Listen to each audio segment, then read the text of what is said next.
मुंबईमधील बोरिवलीतील नॅशनल पार्कच्या सुंदर परिसरामध्ये वसलेले हे त्रिमंदिर.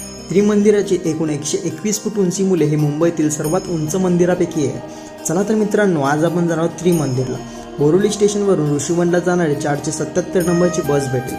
3 किलोमीटरच्या अंतरावर हे मंदिर आहे. ऋषीवन काजूपाडा येथे हे मंदिर आहे. मंदिर सकाळी 7 ते रात्री 9 वाजेपर्यंत चालू असते. हे मंदिर समुद्र सपाटीपासून 300 फूट उंच डोंगरावर आहे. मंदिरात तुम्हाला शांतता जाणवेल. येथे जैन धर्म, श्री सिमिंदर स्वामी, शिवलिंग, वैष्णव, भगवान कृष्ण, साईबाबा, बालाजी आणि तुळजाभवानी यांसारखे अनेक देवदेवता या भारतातील 3 प्रमुख धर्मांचे प्रभू एकाच व्यासपीठावर एकत्र बघायला भेटतील. मंदिरामध्ये बुक स्टॉल आहे. मराठी, गुजराती, इंग्रजी, हिंदी, जर्मन, पोर्तुगीज आणि इतर भारतीय भाषांमध्ये पुस्तके भेटतील. तसेच या मंदिरात 8:15ला सकाळी आणि संध्याकाळी 6:15ला आरती केली जाते. मंदिरामधील सुंदर तुम्हाला नक्षीकाम बघायला भेटेल. तर मित्रांनो, तुम्ही गेला होतात की नाही नक्की कमेंटमध्ये सांगा. आणि असेच नवनवीन ब्लॉग बघण्यासाठी आपलं मराठी पेजला नक्की फॉलो करा.